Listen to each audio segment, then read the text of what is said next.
La prédica de hoy se titula ¿Qué es ser grande en el reino de Dios? ¿Qué es ser grande, importante para Dios, para su reino? ¿No le parece importante como hijos de Dios saber qué es lo que más le importa a nuestro Abba Padre? ¿Qué es lo que más es importante para Dios, para su reino? Y la palabra nos lleva entonces al Evangelio de San Marcos, capítulo 10, versículos desde el 35 al 45. Marcos 10, 35. Lo voy a leer en la Reina Valera actualizada. Usted sígame en su traducción o aquí en la pantalla, por favor. Marcos 10, 35. Dice así la palabra de Dios. Entonces Jacobo y Juan, hijos de Zebedeo, se acercaron a él, a Jesús, y le dijeron: Maestro, queremos que nos concedas lo que pidamos. El contexto de este pasaje que les voy a leer tiene que ver con Jesús hablando de su sacrificio que iba a hacer por nosotros. Él, en este pasaje previo, en el contexto previo, dice bien claro la manera en que lo iban a golpear, a escupir, a maniatar y a colgar en un madero. Pero él daba la esperanza diciendo: pero voy a resucitar al tercer día. A esa declaración, a esa revelación espectacular del Señor, sigue esta pregunta, ¿verdad? Maestro, queremos que nos concedas lo que pidamos. Como si fuese el genio de la lámpara, ¿verdad? Versículo 36. Él les dijo, Jesús dijo: ¿qué quieren que haga por ustedes? Les concederé 3 deseos. ¿Verdad que no dijo eso? ¿Qué quieren que haga por ustedes? Ya sabía el Señor, ¿verdad? Pero es la paciencia de nuestro Dios, ¿verdad? Versículo 37. Ellos dijeron: concédenos que en tu gloria nos sentemos, el uno a tu derecha y el otro a tu izquierda.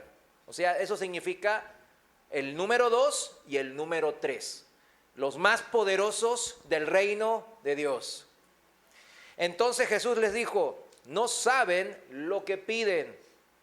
Pueden beber la copa que yo bebo o ser bautizados con el bautismo que yo soy bautizado. ¿De qué se refería Jesús con bautizo, la copa que él bebía? ¿De qué se refería? Todos lo sabemos, que es la cruz, ¿verdad? La cruz del Calvario. Lo que él iba a vivir ahora. ¿Pueden beber de eso? O sea, él les seguía hablando en términos espirituales de salvar almas para el reino de Dios, que es netamente espiritual, y ellos estaban hablando bien carnalotes, bien nomás con las cosas de este mundo. Porque querer ser el número 2 y el número 3 del reino más poderoso del universo, el más importante, eso no es pecado. El problema es la forma o cómo ellos figuraban que era este reino de Dios. Ellos dijeron, ¿qué dijeron a la pregunta, a la pregunta retórica de Jesús? Ellos dijeron: podemos beber de la copa que tú bebes, podemos ser bautizados por el bautismo que vas a ser bautizado. O sea, ellos estaban viendo lo puro carnal, ¿verdad? Pensaban que el Señor iba a ser investido con ropas reales, como rey David o el rey Salomón, iba a reinar, iba a destruir a los romanos y todo eso ellos se lo estaban imaginando aquí en la tierra. Y Jesús les dijo: beberán la copa que yo bebo y serán bautizados con el bautismo con que yo soy bautizado. O sea, les está profetizando que al fin y al cabo ellos van a sufrirla igual que él. Van a entender algún día. Versículo 14. Pero el sentarse a mi derecha y a mi izquierda no es mío concederlo, sino que es para quienes está preparado. O sea, es algo preparado. Hay un plan minucioso del Señor para con todos nosotros. Recién la hermana decía que había un propósito para su vida y su familia. Claro que los hay, mis hermanos. A Dios nada lo agarra por sorpresa. Si Dios, ¿cómo es? ¿Un Dios de confusión o un Dios de orden? Es un Dios de orden. Y a donde hay orden, hay planeamiento. Versículo 41. Fíjense cómo reaccionaron los otros principales discípulos, los restantes 10. Cuando lo oyeron los 10, comenzaron a enojarse con Jacobo y Juan. ¿Por qué se enojaron los demás discípulos principales del Señor? Porque estaban en lo mismo, en la misma onda, como diríamos. Porque ellos también veían la grandeza de algo como el mundo lo plantea. Y querían ser parte de esa élite que domina el mundo. Tenían la oportunidad de sus vidas. ¿Por qué? Porque ahí estaban con el Mesías esperado. Ahí estaban con el Hijo de Dios. Versículo 42. Pero Jesús los llamó y les dijo: ustedes saben que los que son tenidos por príncipes de los gentiles se enseñorean de ellos, y sus grandes ejercen autoridad sobre ellos. Pero no es así entre ustedes. Más bien, cualquiera que anhele hacerse grande entre ustedes será su servidor. Subraya servidor. Y cualquiera que anhele ser el primero, el mejor, el campeón, el más importante entre ustedes, será siervo de todos. Porque el Hijo del Hombre, o sea, Cristo, tampoco vino para ser servido, sino para servir y para dar su vida en rescate por muchos. ¿Cuántos dicen amén? Les voy a leer en la traducción del lenguaje actual, desde el versículo 42 al 45, para que lo entendamos bien. Hacer énfasis aquí es importante.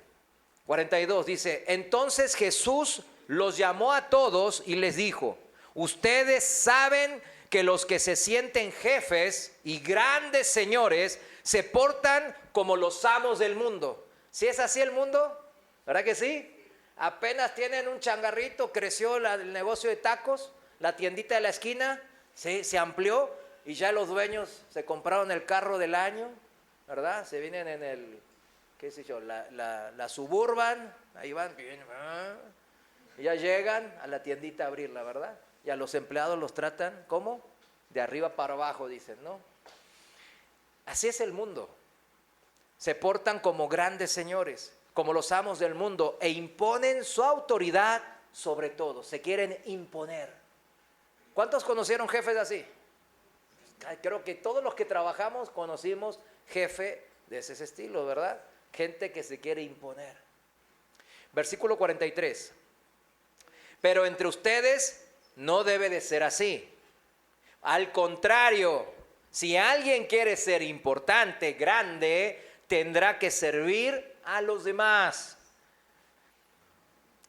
Subraya este versículo porque vamos a ver después a quién se refiere, si nomás a un grupo elitista de cristianos o a todos los cristianos en general. Versículo 44, si alguno quiere ser el primero, deberá ser el esclavo de todos. Yo, el Hijo del Hombre, soy así. No vine a este mundo para que me sirvan, sino para servir a los demás. Vine para liberar a la gente que es esclava del pecado y para lograrlo pagaré con mi vida. Qué grandeza, ¿no? Hay en el Señor en esto, ¿verdad? Son palabras que encierran una grandeza increíble. Pero el Señor hoy nos va a demostrar que la grandeza en el reino de Dios se encierra en un paquete de humildad. La grandeza viene en paquetes de humildad, mis hermanos. Eso es lo que hoy debemos de aprender. Pero al contrario, en el mundo, ¿qué es lo que vemos? ¿Qué es lo que usted y un servidor experimentamos cuando salimos al mundo? Lo contrario. La grandeza a los ojos del mundo suele asociarse o relacionarse con quienes realizan grandes hazañas y alcanzan gran poder, reconocimiento y tienen a muchos debajo de ellos, a los cuales ellos se enseñorean. Son entonces muy pocos. Es un club exclusivo, una élite muy reducida en la historia de la humanidad, ¿sí o no? Está Alejandro Magno, está pues muy pocos, ¿verdad? Hay muy poca gentes ahí metidas en ese grupo de grandes, según el mundo. En México tenemos al gran Benito Juárez, ¿verdad? Al gran Hidalgo y Costilla. Y así los estudiamos, ¿verdad? Desde niño, pues nos meten eso en las historias, ¿verdad? Desde niño. ¿Por qué? Porque las naciones tienen que tener héroes. ¿Para qué? Para que después los hijos crezcan y den sus vidas. ¿Por quién? Por la nación. Ese es el proceso. Por eso, al fabricar héroes, los hijos crecen con el anhelo de ser como su héroe. Esa es la manera del mundo. Cuando vemos las biografías, no sé, a mí me encanta ver biografías y vemos cómo eran ellos en realidad por biógrafos independientes, más objetivos. Vemos que muchos de ellos en verdad se enseñorearon de la gente que tenían abajo de ellos. Los maltrataban, etcétera, etcétera. Si vemos de los últimos siglos, uno de los grandes del mundo, podemos decir que hay varios, ¿no? Pero uno de los grandes que siempre citan muchos es Napoleón Bonaparte. Él, desde Francia, desde muy poco logró hacerse con el imperio más grande de su época. De hecho, conquistó su sucesor, Napoleón III, su nieto, creo que era, terminó conquistando el imperio español, ¿verdad? Y por un momento, ¿no? En Napoleón Bonaparte sus imperios llegó hasta Rusia, ahí fracasó, ¿verdad? Pero era una persona que decían, híjole, un gran estadista, un pensador muy, muy sabio, un estratega militar, etcétera, ¿no? Un político muy hábil. Él dejó frases en donde se pueda resumir lo que piensa el mundo es la grandeza. La política, y él dice, la política es el arte de usar a las personas en beneficio propio. Mira, eso ya, ahí está, ¿verdad? Entonces los políticos, la gran mayoría, por no decir todos los políticos, ¿qué estudian? A este señor, ¿verdad? Y viene esto y dice, oh, pues sí, cuando yo tenga dinero y fama y poder, ¿qué voy a hacer? ¿Me voy a aprovechar de las personas para beneficio del pueblo? No, mío. Otra palabra que dijo Napoleón Bonaparte es, el trono no está hecho para aquellos que no pueden conducirlo. O sea, el que lo puede conducir se la tiene que ganar a espadazos, matando, traicionando, pero el que llegó, no importa cómo hayas llegado, si llegaste, tienes la capacidad de conducirlo. Y el que llega siempre es el más déspota, el más despiadado. ¿Y cómo conduce? Pues como venía haciendo, ¿verdad? Como se venía comportando. Otra de las frases que dijo Napoleón Bonaparte fue, Dios siempre está del lado de los batallones más grandes. ¿Es cierto eso? No es cierto. ¿Se acuerdan de Gedeón? Cuando se enfrentaba a los madianitas, eran 124,000 madianitas. Él tenía 20 y tantos mil nomás. ¿Y qué le hizo Dios? Los dejó en 300, ¿verdad? Para que toda la gloria sea de Él y sea inconfundible que sea de Él. Esos son los verdaderos 300, no los griegos esos que perdieron. Estos sí ganaron. Porque venían en el nombre del Señor. Pareciera que, si se dan cuenta, y puedo citar a Alejandro Magno, a los grandes, a Genghis Khan, a Mahoma, a los grandes del mundo, que el mundo considera, estos son grandes personajes de la historia de la humanidad. O sea, significa que fueron grandes contribuyentes, ¿verdad? De la historia de la humanidad. Entonces, pareciera que entonces, si vemos un patrón en todos ellos, un patrón es la ambición. La ambición es el principal, la fuente y motor que los motivaba a ellos para lograr las cosas que lograron. Y pareciera entonces que esta ambición es un combustible bueno, según la humanidad, según el mundo, para lograr ser grande en este mundo. Dijo el famoso, ahora sí, un famoso profesor de Oxford, que yo sigo mucho, es C.S. Lewis, maestro de otro profesor que yo siempre le sé, John Lennox, que yo sigo mucho también.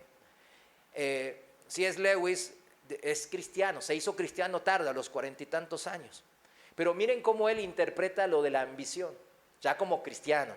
Dice, ambición, dice él, debemos tener cuidado con lo que entendemos por ella, por la ambición. Si significa el deseo de superar a los demás, que es lo que creo que significa en general, entonces es malo, dice. Si significa simplemente querer hacer algo bien, entonces es bueno. No está mal que un actor quiera interpretar su papel lo mejor posible, ¿verdad que no? No está mal que usted en su trabajo quiera hacerlo lo más diestro, lo más hábil, lo más mejor, ¿verdad? Posible, ¿no? Eso no es malo. No es malo que usted como padre o madre quiera educar a sus hijos lo mejor posible. Claro que no. Esa ambición es buena en esencia. Pero el deseo de que su nombre aparezca en letras más grandes que los demás actores, eso sí lo es, dice. ¿Sí entendieron la diferencia entre ambición mala y buena? Está en el corazón, ¿verdad? Cuando mi ambición retroalimenta la ambición para más poder, más fama, mis nombres más grande y más famoso, eso es malo. Esto significa que la grandeza en el reino de Dios, así como decía el hermano Lewis, es muy diferente a lo que el mundo nos enseña. Y tengan cuidado, padres, hoy hablamos de padres y ahora me refiero a padres y madres. Tengan cuidado porque sus hijos están siendo bombardeados en las escuelas por este tipo de grandeza. Esta es la grandeza que el mundo les vende desde niños. Por eso, desde niños, muchos ya como tienen, no sé, ay, tengo 20,000 seguidores. Y no, ya se creen que... Y todo lo relacionan a la grandeza de su nombre. Igual que Jacobo, que Juan y los demás discípulos del Señor. La grandeza en el reino de Dios entonces es muy diferente que lo que el mundo nos quiere enseñar. No se trata de obtener poder o reconocimiento humano, sino de obtener reconocimiento y aprobación de Dios. Muy diferente, muy diferente. Por ejemplo, hoy venimos, en el Día del Padre, todos los que vinimos porque queríamos adorar y alabar y agradecer a nuestro Padre que está en los cielos. Y eso es darle reconocimiento a Dios, buscando la aprobación del Padre, porque los hijos tendemos a buscar la aprobación de los padres. Así nos crió el Señor.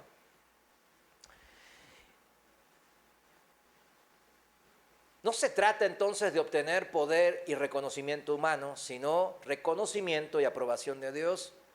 Y no se limita a unos pocos, sino que está abierto ¿para quién? Para todos. No es elitista. No solamente unos pocos, como Napoleón Bonaparte decía en su filosofía humana, que unos pocos llegaban, sino que en el reino de Dios para todos está abierta la posibilidad de ser ¿qué? Grandes. En la historia del pasaje principal del día de hoy se presenta el caso de un grupo de hombres ambiciosos, ¿verdad que sí? Eran ambiciosos los discípulos. Buscaron la grandeza humana, pero descubrieron la grandeza del reino de Dios. Esa es la historia que vamos a ver rápido hoy en esta enseñanza. La experiencia de ellos nos va a dar muchas lecciones para nuestras vidas. Jacobo y Juan estuvieron entre los primeros a quienes Jesús llamó entre sus discípulos, ¿verdad que sí? Jacobo, Juan y Pedro.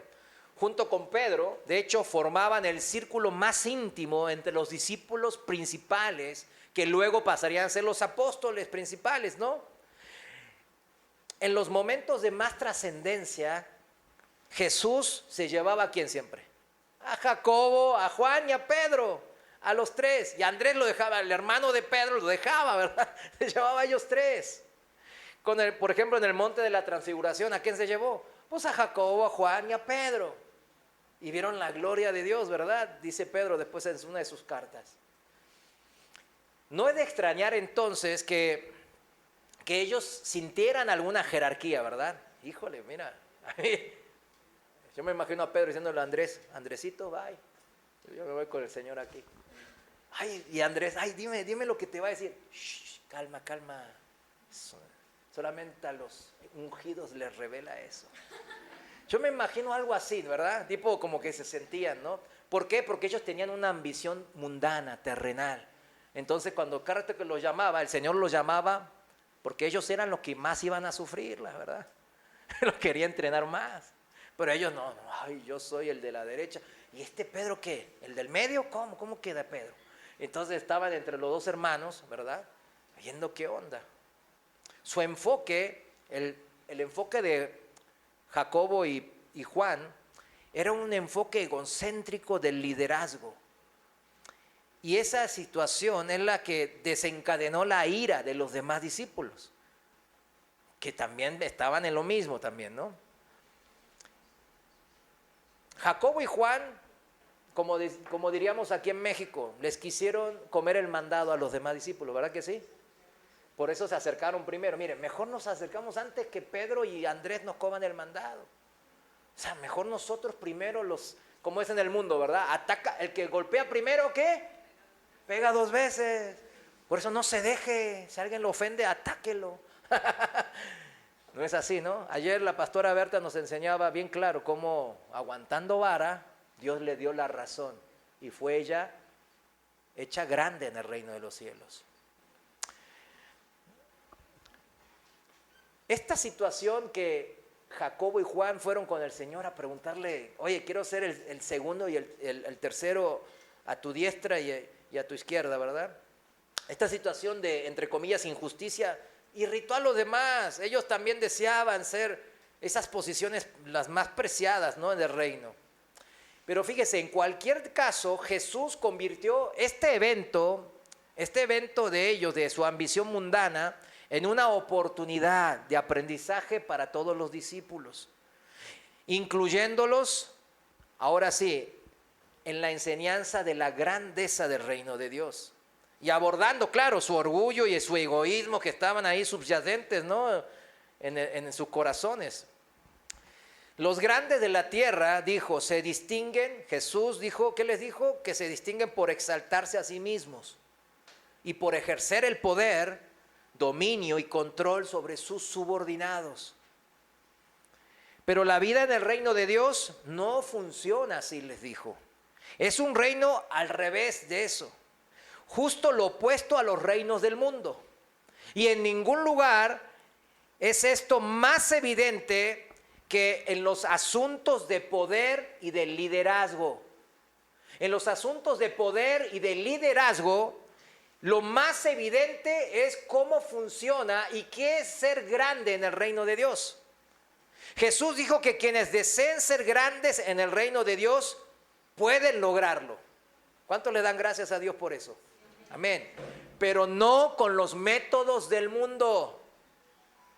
Los creyentes solo pueden alcanzar la grandeza si primero redefinen la grandeza, el significado de grandeza en términos de servir a los demás y no solo a sí mismos. ¿Sí se dan cuenta? Jesús refuerza este punto al afirmar que su propia vida y ministerio están, ¿qué?, dedicados a ¿qué? A servir a los demás, no a sí mismos. ¿Sí se da cuenta cómo Él se pone como ejemplo? Esto debería haber sido evidente al alimentar, ¿qué?, a los hambrientos. ¿Se acuerdan? Cuando los discípulos veían a Jesús alimentar a los hambrientos, sanar a los enfermos, liberar a los endemoniados, resucitar a los muertos, enseñar a las multitudes de día y de noche, cuidar a los discípulos, encontrarles qué comer, ¿verdad?, etcétera, etcétera. ¿Cómo lo verían al Señor? ¿Cómo lo veían? Como un servidor, ¿verdad? Jesús estaba demostrando, Él como el Señor, que Él trabajaba en el servicio a las demás personas. Jesús fue un siervo por excelencia, mis hermanos. De hecho, fue el siervo más grande que tiene la historia de la humanidad. El siervo sufriente de Isaías 53, ¿lo recuerdan? Y pronto cumpliría esa profecía de Isaías 53. Pronto realizaría el mayor acto de servicio de la historia al dar su vida en la cruz para pagar por nuestros pecados, por los pecados de todo el mundo. Esta lección clara, sencilla, pero poderosa, debería haber calado hondo en los discípulos, ¿sí o no? Debería haber reorientado sus corazones y encaminado su vida hacia un rumbo diferente. Sus ambiciones, como decía el hermano C.S. Lewis, deberían de haber cambiado a las ambiciones de un cristiano. Un camino de servicio humilde, como el de su maestro que les estaba mostrando. ¿Pero qué fue? No fue así. Lucas registra esto. En otra ocasión, vamos a Lucas capítulo 9, versículo del 46. En la Reina Valera actualizada, por favor. Usted sígame su traducción.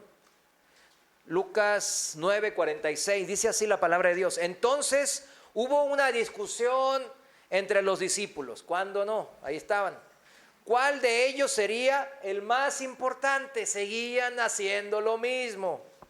Pero Jesús, percibiendo los razonamientos de sus corazones, tomó a un niño y lo puso a su lado. Ahí va otra enseñanza de Jesús. ¿Sobre qué? Sobre el mismo tema de qué es ser grande. Y en el versículo 48 les dijo: cualquiera que reciba a este niño en mi nombre me recibe a mí. Y cualquiera que me recibe a mí recibe al que me envió, el Padre. Porque el que es más pequeño entre todos ustedes, este es el más importante. En otra traducción se lee así: el más humilde de todos ustedes es la persona más importante o más grande. En lugar, mis hermanos, esto yo creo que con esta enseñanza quizás ya los discípulos les cayó el 20, ¿no? Ya habrán entendido.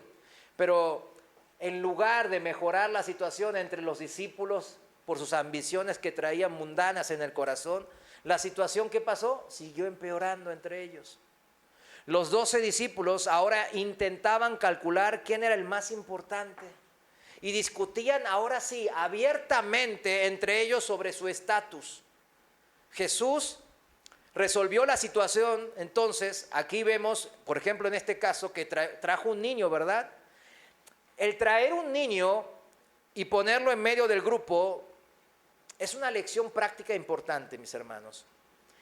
A diferencia de hoy, en los tiempos de Jesús, los niños siempre eran considerados débiles, una carga de poco valor. ¿Por qué? Porque necesitaban crecer para poder ayudar en los quehaceres de la casa. Por ejemplo, si el hombre crecía, pues vamos a arar, vamos a cuidar al rebaño. La mujer que, pues en los quehaceres de la casa ayudar, etcétera, etcétera. Pero mientras se mantenían niños, les resultaba que una carga. No era como ahora, que son como la mayoría de las familias los crían como si fuesen los reyes de la casa, ¿no? Que también eso no es del orden de Dios. Entonces, ya con este contexto se entiende cómo consideraban a los niños de esa época. Una carga, lo más débil, ¿verdad? Una molestia. Y cuando los pone ahí, le dicen, no, hay que ser como Él. Jesús, con paciencia y dulzura, intentó recordarle a sus discípulos que el más pequeño, el más insignificante, como un niño, para el reino de Dios, es el más importante, el más grande. Esa fue la enseñanza práctica, para que entendieran de una vez por todas que la ambición que el mundo pretende no les iba a llevar a ningún lado en el reino de Dios. Sin duda, pues este recordatorio que el Señor les dio a sus discípulos, con la lección anterior que vimos en el pasaje principal, pues no caló en el corazón de ellos. Otra vez, ¿qué? Seguían en lo suyo. ¿Quién era el más grande aquí en la tierra? Con el paso del tiempo, ¿qué pasa con ese tipo de ambiciones mundanas? De repente desaparecen. ¿Usted cree? No es así, ¿verdad? Esas ambiciones, como la codicia, es lo mismo, están pegadas, siguen creciendo. Por eso el que desea las cosas de este mundo más que Dios, no tiene, como dicen aquí, no tiene llenadera, dicen, ¿verdad? Porque no se acaba. Quieren una casa cartón más grande, un carro más bonito, más a último modelo. Quieren tener vacaciones más caras y más exóticas en la Polinesia, se quieren ir, hasta mi país se quieren ir, etcétera, ¿verdad? Entonces, vemos que no tiene acabadera. Entonces era obvio que mientras los discípulos mantenían esa ambición en su corazón de ser grandes en esta tierra, como el mundo plantea, esa ambición iba a estar ahí, por más que el Señor les enseñaba con palitos y moneditas y todo bien para que entiendan, pero no querían entender. ¿Qué pasó? La espiral descendente de su ambición continuaba, no paraba. Fíjense, en medio de la cena de Pascua, justo antes de la muerte de Jesús, los momentos más sagrados en donde el Señor iba a dar sus últimas enseñanzas más importantes, antes porque sabía que iba a partir, les iba a dejar unas enseñanzas importantes. Fíjense cómo era la actitud todavía de ellos. Lucas 22, vayamos juntos a Lucas 22, desde el versículo 24, por favor. Lucas 22, 24, en la Reina Valera actualizada lo voy a leer, usted léalo en su traducción. Lucas 22, 24, dice así: hubo entre ellos una disputa acerca de quién de ellos parecía ser el más importante. Híjole, parece un disco rayado, ¿no? Todo el tiempo sobre lo mismo. ¿Por qué? Porque su corazón estaba lejos de Dios, nomás quería las cosas de este mundo, estaba aferrado. Entonces Él les dijo otra vez la paciencia y la dulzura del Señor. Los reyes de las naciones se enseñorean de ellas, y los que tienen autoridad, poder sobre ellas, son llamados bienhechores. O sea, siempre la historia, ¿cómo escriben de ellos? Bien. No escriben mal, no dicen la parte mala, porque dicen, no, eso tápalo, ocúltalo. No, que tenía esclavos y los maltrataba. No, que tenía como 5 mujeres. No, eso no lo digas. Nomás dile que era un gran héroe de la patria y que no sé qué y no sé cuánto. Y todo lo que hizo por México, por Estados Unidos, por el país que sea. Entonces así eran, ¿cómo lo escribe la historia? Como bienhechores, como héroes. Pero entre ustedes no será así, dice el Señor. Otra vez, ¿verdad? Las mismas palabras. Más bien, el que entre ustedes sea el importante, sea como el más nuevo. Y el que es dirigente, como el que sirve. Otra vez, la misma enseñanza del Señor. Versículo 27. ¿Por qué? ¿Cuál es el más importante? ¿El que se sienta a la mesa o el que sirve? ¿No es el que se sienta a la mesa? Pero es una pregunta retórica, él la contesta. Es el que se sienta a la mesa el más importante. Sin embargo, yo estoy en medio de ustedes como el que sirve. Ahí está otra vez, mírenme a mí, a Cristo, para entender qué significa ser grande en el reino de Dios. Yo soy el príncipe, yo soy el que heredará todo el reino. Versículo 28, y ustedes son los que han permanecido conmigo en mis pruebas.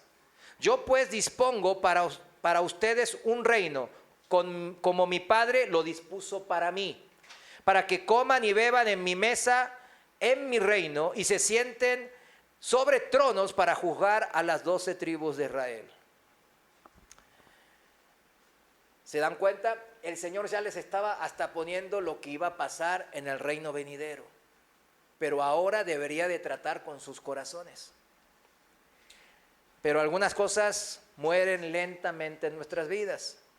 Y les digo, el orgullo y el egoísmo que alimentan ese deseo de ambición, de grandeza humana, esos son los últimos que mueren, mis hermanos. Son los últimos. Jesús, conociendo las debilidades de los hombres, en específico de sus discípulos que tenía ahí y les estaba enseñando, conocía él las debilidades de ellos, sus fragilidades, sus ambiciones. Y respondió otra vez con gracia y con paciencia, repitiendo una vez más que la gente del reino no debe vivir según principios mundanos. El más grande debe convertirse siempre en el siervo de todos. Piense esto, dijéralo. Nosotros, porque leemos la Biblia, se nos digiere, pero aún si usted se le pone a pensar, es difícil de digerir por tanto adoctrinamiento que nos llevamos del mundo. ¿Cómo? Si es grande, ¿por qué tiene que ser el siervo? Y ya está, ¿verdad? La maquinita, ¿no? el más grande debe de convertirse ¿en quién? En el siervo de todos. Eso es lo que estaba diciendo. Bueno, estaba hablando de él mismo, ¿verdad? Tal como él fue ejemplo de los discípulos durante 3 años. Durante 3 años ellos vieron el ejemplo del Señor, de cómo vivía. Lucas no dice nada más sobre esa noche. ¿Se acuerdan de la noche del aposento alto? Antes de ser atrapado en el jardín de Getsemaní. Lucas no dice más nada, pero Juan, el apóstol Juan, nos da detalles más gráficos de cómo Jesús profundizó el impacto de su enseñanza al asumir el papel del siervo más humilde de una casa judía. ¿Quién es el siervo más humilde de una casa judía? El que lava ¿quién? A los pies de la gente que va entrando a la casa. El padre de la casa no lo hacía, ni su mujer, ni los hijos. Lo hacía el criado, pero no cualquier criado, sino el criado de más bajo rango. Vayamos a Juan, al Evangelio de San Juan, capítulo 13, versículo desde el 1. Y este es un pasaje muy importante que los que escucharon las enseñanzas de una serie que dimos hace un tiempo,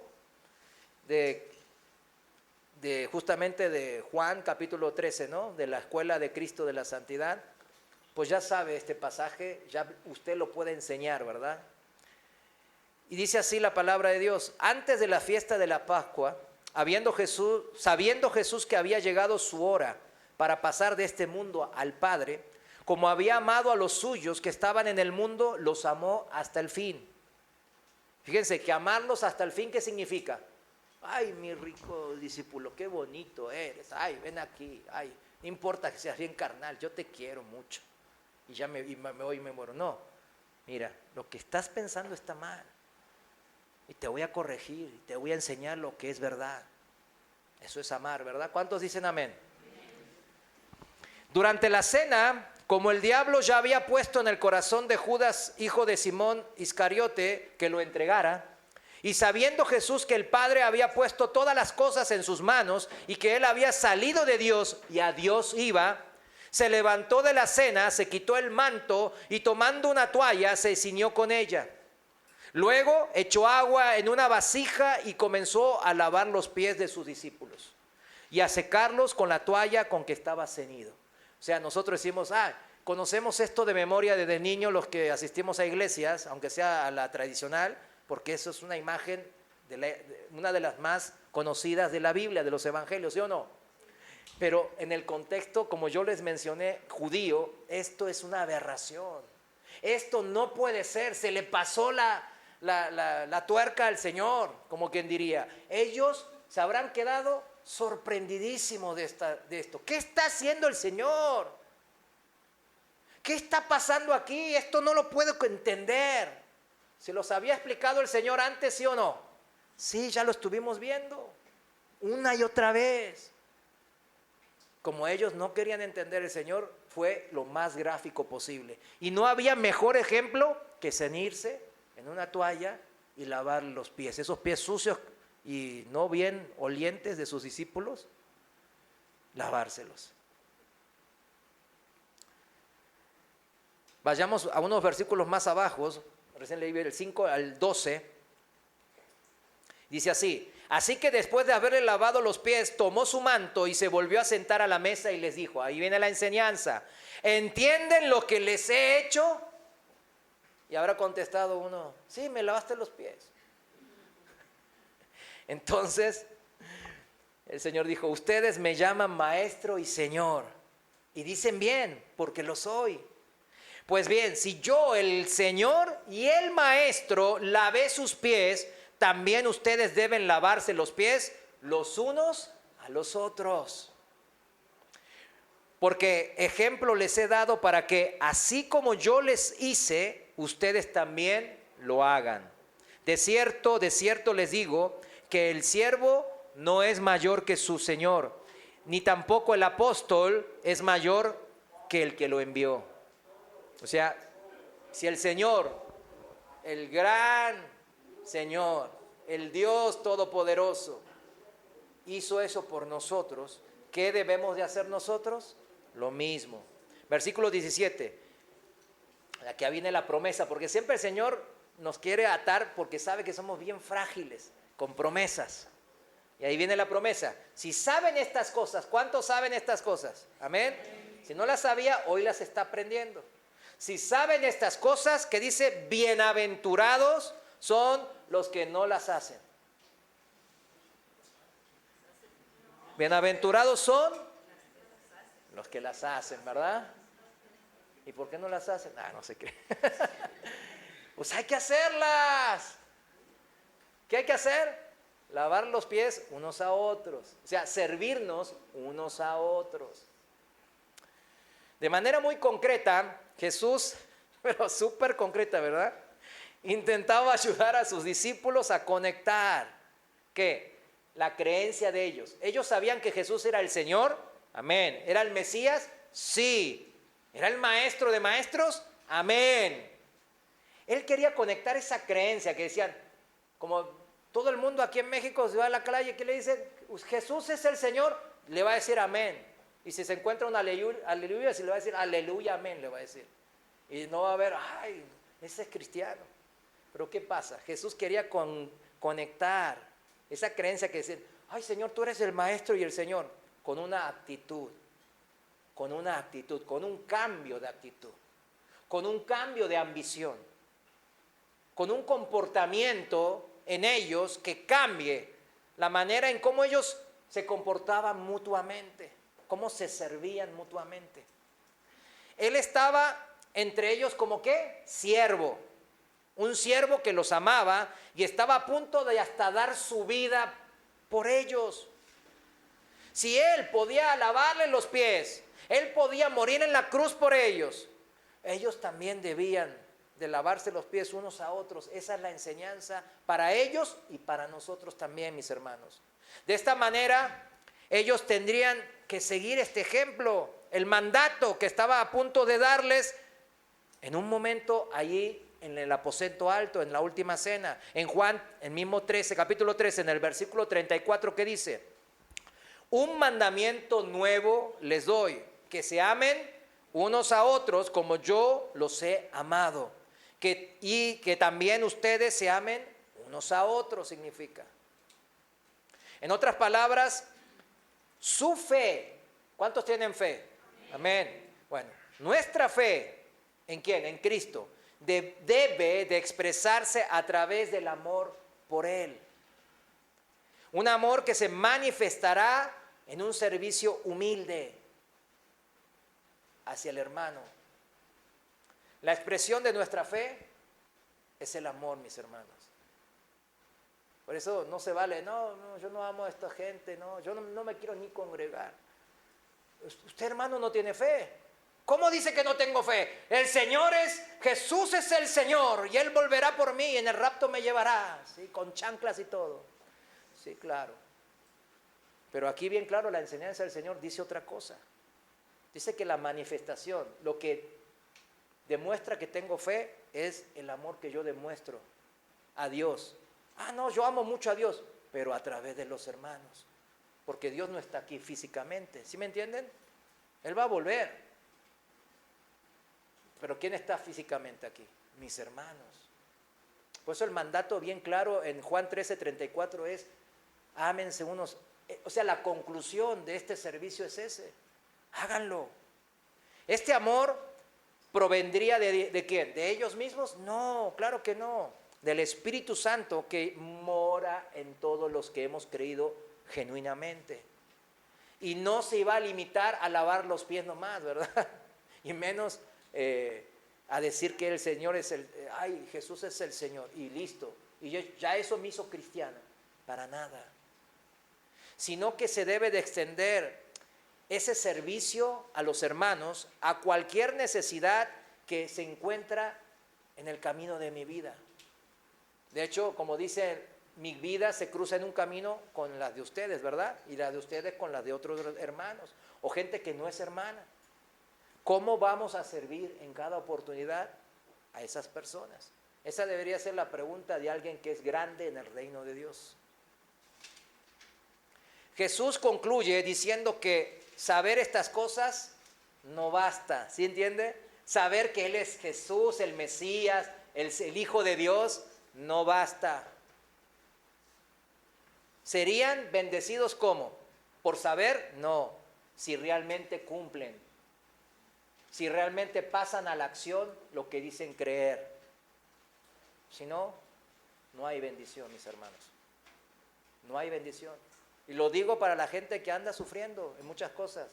El Señor no ve mi sufrimiento. Claro que lo ve, pero también ve su cabeza dura, mi hermano. Tiene que empezar a dejarse tratar por el Señor, porque el cristiano es dócil para ser tratado. ¿Cuántos dicen amén? Los del mundo que, ay no, yo no sabes con quién te metes. Y, ay, ¿con quién te metes? Con José Pérez. Ay, bueno, ahora ya sabes con quién me meto. José Pérez. Pero ya ven cómo son la gente del mundo orgullosa, ¿verdad? Y sus ambiciones siempre clavadas, ¿no? Mientras más poder tienen, más orgullosos y soberbios se vuelven. Pero en nosotros no debe de ser así, mis hermanos. En nosotros, bien claro, el Señor nos marca la manera de ser bendecidos. Y es solamente una, sirviéndonos, ¿qué? Unos a otros.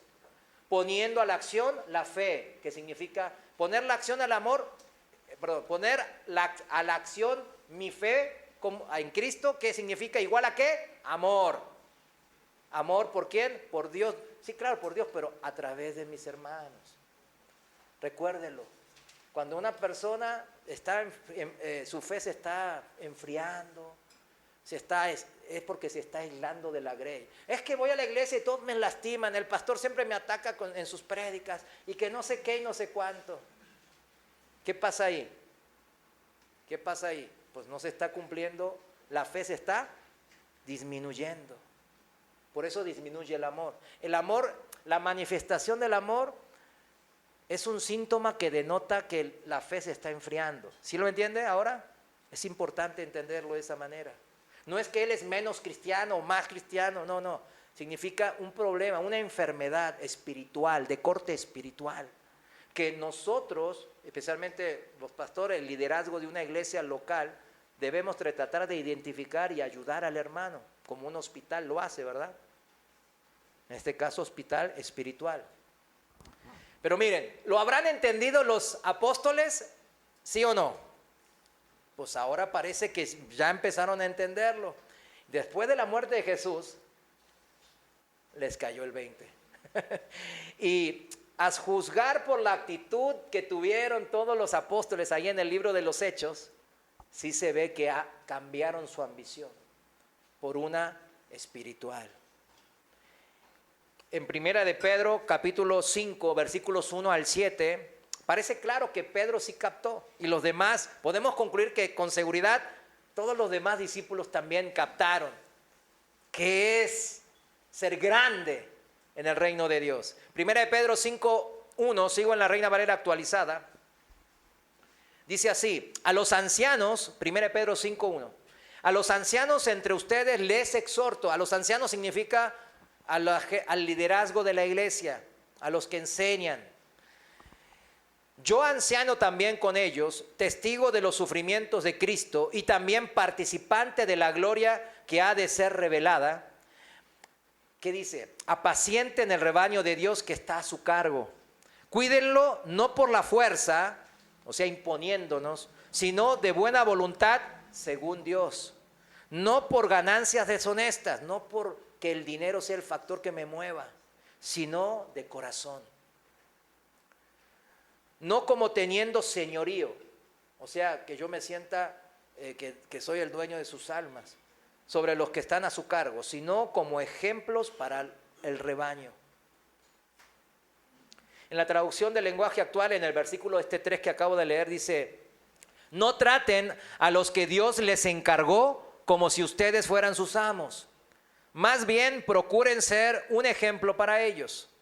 Volviendo a la Reina Valera actualizada en el versículo 4, seguimos en 1 Pedro 5, versículo 4, y dice, y sigue así el apóstol, y al parecer el príncipe de los pastores, el príncipe de los pastores recibirán la inmarchitable corona de gloria. Aquí está otra vez el Señor dando una promesa, porque sabe que somos frágiles. Asimismo ustedes, jóvenes, hablando de frágiles, ahí van otros, estén sujetos a los ancianos y revístanse todos de humildad, unos para con otros. ¿Por qué? Acá viene el por qué. Dios resiste a los soberbios. Dios no les agrada a los que se la creen, a los que están andando en la ambición del mundo, a los que se creen grandes según el mundo, pero da gracia, bendice. ¿A los quiénes? A los humildes. Humíllense pues, la conclusión es clara. Humíllense pues bajo la poderosa mano de Dios para que Él los exalte al debido tiempo. ¿Quién quiere ser exaltado en el tiempo de Dios? Todos, amén. Todos querer ser grande en el reino de Dios, eso no es pecado, es algo natural. Muchas veces tenemos esa ambición en el mundo porque no conocemos realmente el propósito de Dios y a Dios mismo. Esa ambición de decir, quiero ser grande en el reino de Dios. Eso es lo que dice, ¿qué hay que hacer? Humíllense. Echen sobre Él, sobre Dios, toda su ansiedad porque Él tiene cuidado de ustedes. ¿Cuántos saben que el Señor tiene cuidado de nosotros? Amén. Había entendido el apóstol Pedro la enseñanza del Señor sobre cómo deberían de ser los más grandes, los mayores, los líderes, los principales, dirigir a los más humildes. Yo creo que sí lo entendió, ¿verdad que sí? Algunos querrían pensar para escaparle, ¿verdad?, a la enseñanza, diciendo, no, esas son enseñanzas para los discípulos principales nomás. Pero esa no es una opción, ¿verdad que no? Yo siempre les digo que en el libro de los Hechos está ahí por algo. Y vemos en el libro de los Hechos que nombra discípulos a todas las personas de la iglesia, no solo, al igual que a los 12.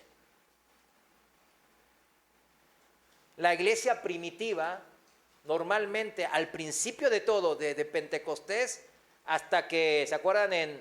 Son nombrados cristianos por primera vez en Antioquía. Bueno, hasta ese momento, la palabra normal para los que éramos cristianos, ¿qué era? Discípulo, porque seguíamos a Cristo, al Mesías. Se usó 28 veces antes de Hechos 11:26, en donde dice, en Antioquía los discípulos fueron llamados cristianos por primera vez. O sea, nosotros estamos metidos en esta enseñanza del Señor. No nos podemos hacer que no, a mí no aplica para los ungidos de Dios, o para la iglesia primitiva, o para los pastores originales, los apóstoles. No es para usted. Por lo tanto, lo que Jesús enseñó a los 12 es aplicable a todos los creyentes hasta el día de hoy. ¿Cuántos dicen amén? Amén. Pablo, que también no fue parte de los 12 originalmente, así enseñó en sus cartas paulinas. Enseñó las enseñanzas de Jesús sobre ¿qué? Lo central y fundamental que es el servicio de los cristianos y la humildad que debe haber en ese servicio. ¿Cómo instó a la iglesia de Filipos? Vayamos a Filipos, un pasaje súper conocido, porque habla del evangelio de una manera poética. Filipenses capítulo 2, versículo 5. ¿Cómo los instó Pablo a los cristianos en Filipo? De esta manera: haya en ustedes esta manera de pensar que hubo también en Cristo Jesús. ¿Haya en quién? En todos los cristianos, en todos los discípulos, en todos los seguidores de Cristo, este mismo sentir, este mismo pensar que hubo ¿en quién? En la mente del Dios, en Cristo Jesús. Existiendo en forma de Dios, Él no consideró ser igual a Dios como algo a que aferrarse. O sea, no se aferró a la ambición de este mundo, sino que se despojó a sí mismo. Ahí viene cómo es ser mayor en los cielos, tomando forma de siervo, haciéndose semejante a los hombres, a criaturas, y hallándose en condición de hombre, se humilló a sí mismo, haciéndose obediente hasta la muerte y muerte de cruz. Por lo cual también Dios, ahí viene, lo exaltó hasta lo sumo y le otorgó el nombre que es sobre todo nombre, para que en el nombre de Jesús se doble toda rodilla, de los que están en los cielos, de la tierra y debajo de la tierra, y toda lengua confiese para gloria de Dios Padre que Jesucristo es Señor. Esa es la manera del cristiano, tal cual como Cristo. Pablo llamó a todos los miembros de la iglesia a servirse mutuamente. Él veía el servicio como el camino hacia la semejanza a Cristo. ¿Cuántos se quieren parecer a Cristo? Amén. El cristiano se trata de eso, de querer parecerse a Cristo. Por eso ayer, por ejemplo, en el Congreso de Servidores, todo lo que no le da gloria a Dios en nuestro comportamiento, en nuestra manera de ser, de actuar, de trabajar, de vivir, lo que sea. Eso, ¿qué hay que hacer? Tirarlo a la basura, desecharlo. Todo lo que no le dé gloria a Dios en mí, desde me levanto en la mañana y ya, ay, tengo que ir a trabajar, maldita sea esto, el trabajo, el jefe me grita, ¿y por qué me tengo que ir tan temprano? Y el tráfico que me voy a comer.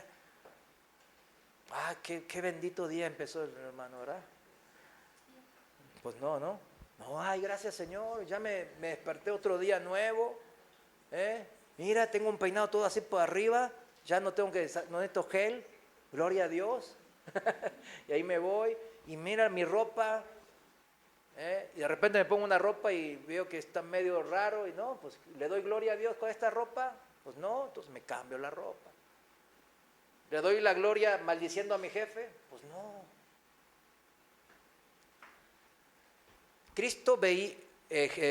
Pablo, el apóstol, veía que el servicio era el camino hacia la semejanza de Cristo y la verdadera grandeza en el reino de Dios. Es la única manera. Ay, no, yo me desvivo por ser un profesionista y construir un edificio allá en el Palacio Real, en el Palacio ahí de las Artes, de las Bellas Artes de México. Está bien, pero ¿y eso qué? O sea, y abajo tuyo hay gente que recién compartía la hermana Olga. ¿Cuánta gente viene y dice, ¿por qué eres cristiano? A ver, ¿cuántos de aquí les preguntan eso en sus trabajos o en la escuela? No me digan, piénselo.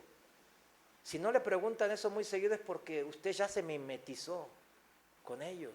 Por eso no le preguntan. Quizás sea por eso. Quizás se parezca tanto a la gente del mundo que, no, pues ¿a qué le voy a preguntar si es cristiano si es igual que yo? Maldice, habla mal detrás de la gente, dice cosas así, tranza, roba, es hipócrita. No, pues, entonces, ¿para qué le preguntan? Este no debe ser cristiano. Cheque bien. Seguimos este camino de buscar el servicio, tal como lo hizo Jesús, humillándonos, tomando la forma de siervo y siendo obedientes a la voluntad del Padre, sea cual sea. ¿Cuántos dicen amén? Miren, Pablo, con esto quiero cerrar, brindó una guía muy útil, vamos a llamarla así, una guía muy práctica en sus cartas paulinas.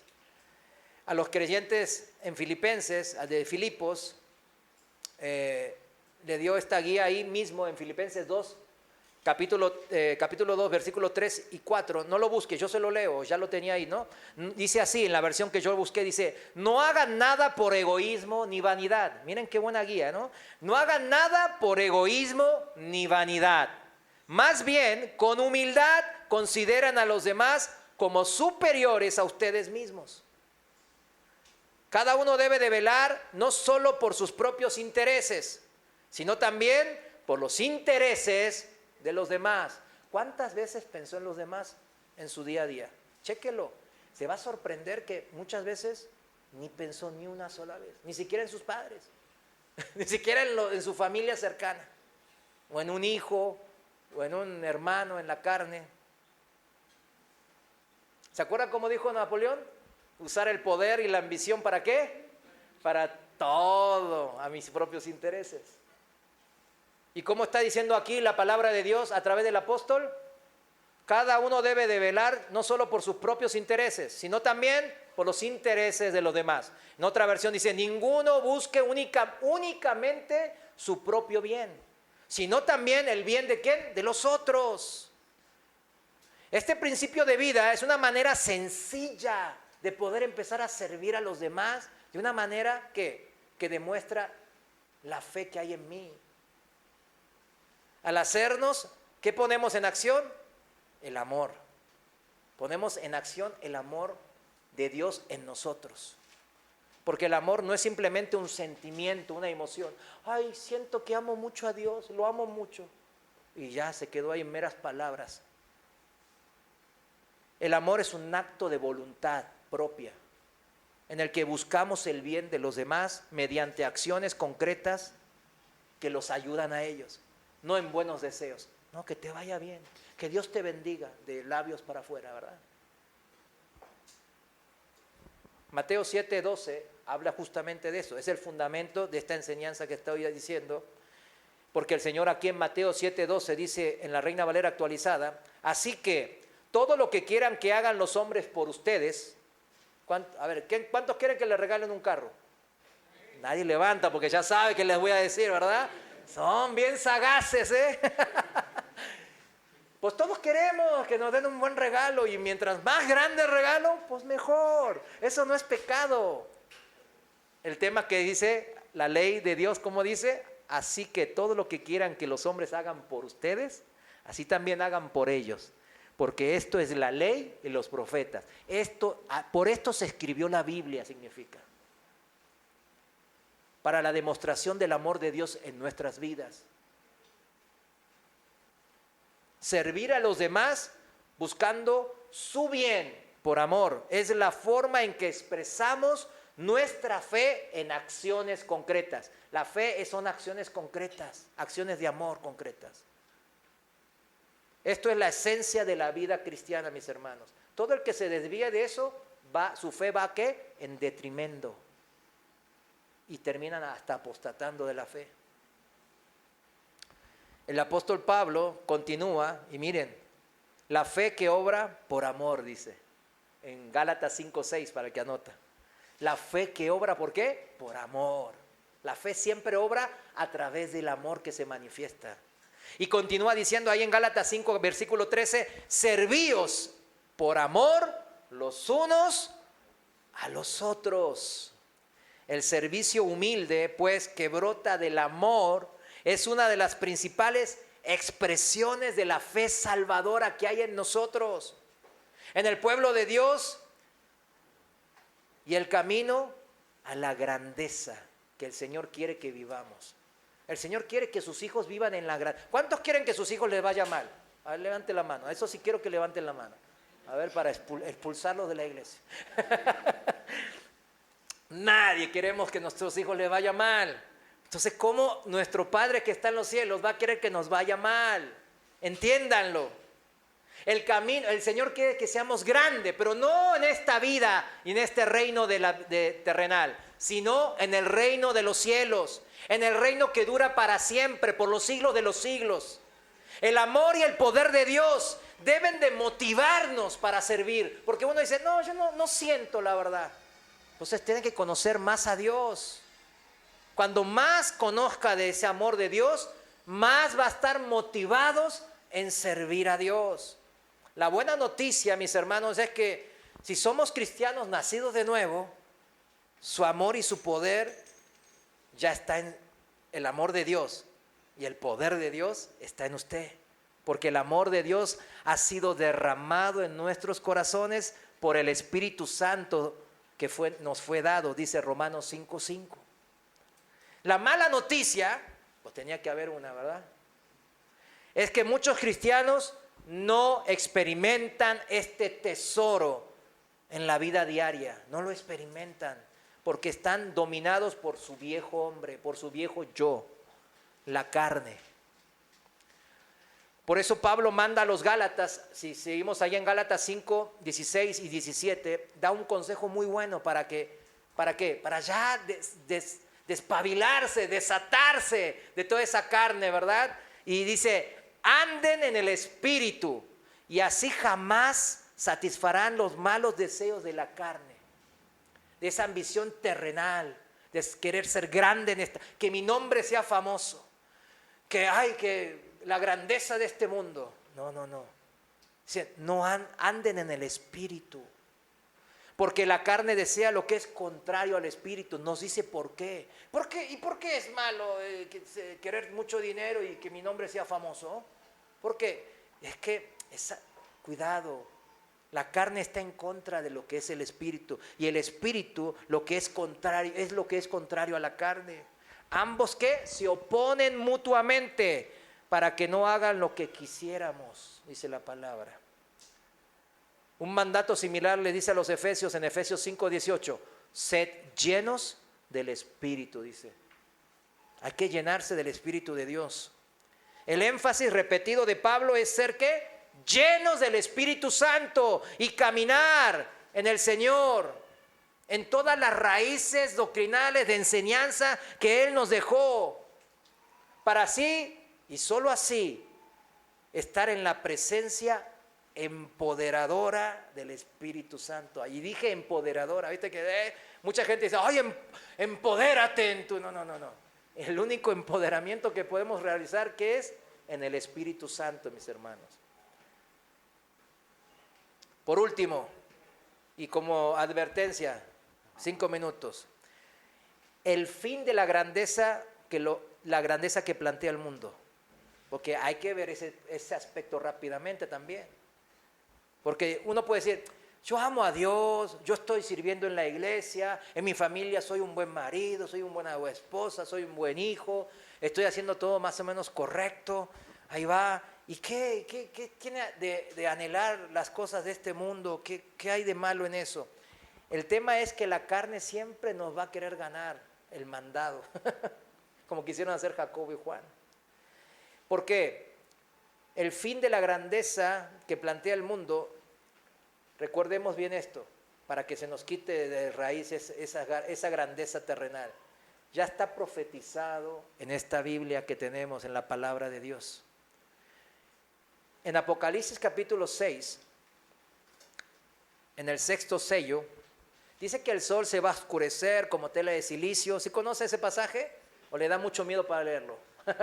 No, es que me da miedo y toco madera, no vaya a pasar.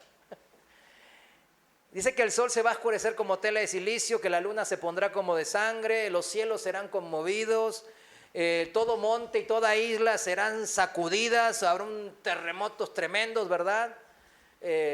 ¿Por qué? Porque el Señor va a venir. En Apocalipsis 6:15 dice así, en la Reina Valera actualizada sigo, dice así, y miren cómo dice, Apocalipsis 6:15, esto es para que se nos quiten los deseos y anhelos de la grandeza terrenal. Los reyes de la tierra, los grandes, los comandantes, los ricos, los poderosos, todo esclavo y todo libre se escondieron en las cuevas entre las peñas de las montañas. ¿Qué significa este pasaje de Apocalipsis 6:15? Por más grande e importante que seas en este mundo, cuando el Señor regrese a esta tierra, lo importante no será quién tiene más poder y más fama, más seguidores en sus redes sociales. Eso no va a ser lo más importante, sino quién tiene a Cristo en su corazón y le está sirviendo a Dios. Porque ahí estarán, como dice la palabra y lo profetiza el Señor, todos los principales, todos los grandes, los gobernantes y los poderosos, ahí estarán, junto a todos los esclavos y libres que en vez de confesar sus pecados delante de Dios y arrepentirse de sus pecados, prefirieron esconderse en lugares oscuros, en las cuevas, como que si se puede escapar de Dios así, ¿verdad? ¿Se puede escapar de Dios? No. En Juan capítulo 3, el Señor mismo nos dice que no se puede. No se puede. Hay quienes que, aunque escuchen el mensaje, porque este mensaje que, miren, lo voy a leer del versículo 16 en la traducción del lenguaje actual. Juan 3:16, el versículo más famoso, ¿verdad? Gracias a Dios. El mini evangelio, le dicen algunos, ¿no? Lo voy a leer en la traducción del lenguaje actual. Dios amó tanto a la gente de este mundo que me entregó a mí mismo. Está hablando Cristo, que soy su único hijo, para que todo el que crea en mí no muera, sino que tenga vida eterna. Porque Dios no me envió a este mundo para condenar a la gente, sino para salvarla. El que cree en mí, que soy el Hijo de Dios, no será condenado por Dios, pero el que no cree ya ha sido condenado, precisamente por no haber creído en el Hijo único de Dios. Este es el mensaje, las buenas noticias, la salvación por la gracia de Dios. Pero hay quienes que así todo, y toda esta gracia divina hermosa de Dios, toda la obra de amor y misericordia del Señor, igual no quieren saber de Dios. Para ellos es lo que sigue, versículo 19. Y así es como Dios juzga. Yo he venido al mundo y soy la luz que brilla en la oscuridad. Pero como la gente hacía lo malo, prefirió más la oscuridad que la luz. ¿Dónde se escondieron los ricos, los poderosos, los capitanes? ¿Dónde? En las cuevas oscuras. Versículo 20 de Juan 3. Todos los que hacen lo malo odian la luz y no se acercan a ella, para que no se descubra lo que están haciendo. Pero los que prefieren la verdad y sí se acercan a la luz, pues ellos quieren que los demás sepan que obedecen todos los mandamientos de Dios. Así son las personas que no se arrepienten de corazón, tanto poderosos como los que no son, pero el ser poderosos, el ser grande en esta tierra no los salva. Eso es lo que quiero decir. Volviendo al pasaje de Apocalipsis 6, en el versículo 16, volvamos ahí, y dice así: y decían a las montañas y a las peñas. ¿Quiénes? Los ricos, los grandes, los poderosos, los gobernantes y todos aquellos que estaban tratando de esconder sus pecados en lo oscuro del Señor, tratando de escapar del juicio de Dios. Decían: caigan sobre nosotros y escóndanos del rostro del que está sentado sobre el trono y de la ira del Cordero, porque ha llegado el gran día de su ira. ¿Y quién podrá permanecer de pie? ¿Quiénes podrán permanecer de pie? Los servidores, mis hermanos, los discípulos. ¿Cuántos discípulos hay aquí? Póngase de pie, vamos a orar. Señor, gracias te damos, porque nosotros no solo te llamamos Señor y Maestro de labios para afuera, sino que hemos aprendido que tú quieres conectar eso que decimos por nuestros labios a nuestro corazón.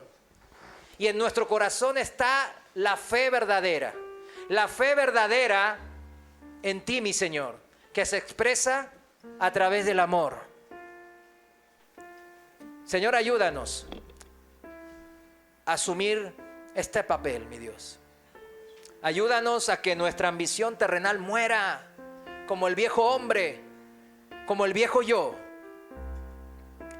y que se levante un nuevo hombre, nacido de tu Santo Espíritu, que tenga ambiciones celestiales, espirituales, que quiera ser grande en el reino de Dios y por eso se humille y sirva a sus hermanos. Señor, esta es tu ley y aquí se resume toda tu palabra. Ayúdanos a entenderlo, que no hay otra manera de ser cristianos. No hay una manera de ser medio cristianos y no estar en aquel día en esas cuevas escondidos, temerosos de tu santo juicio. Ayúdanos a derramar todo nuestro corazón junto a toda esa derramación de tu Santo Espíritu que ya existe en nosotros. Ayúdanos a amalgamarnos en tu Santo Espíritu y ser llenos de tu Santo Espíritu, mi Dios, para que así sí seamos verdaderos discípulos tuyos, siguiéndote, lavándonos los pies unos a otros en tu santo amor, en el nombre precioso de nuestro Señor y Salvador Jesús. Amén. Quédese un momento meditando. Recuerde todo lo que hace en el diario y el Señor sabe, lo sabe bien, y dice: entrégame toda ambición, entrégame toda ambición mundana, porque eso te ata a este mundo y este mundo acabará, este mundo pasará. Átate a la ambición de ser grande en el reino de Dios, porque ese mundo no pasará y será cada vez más grande y más grande. Gracias, Señor. Dale un fuerte aplauso al Señor.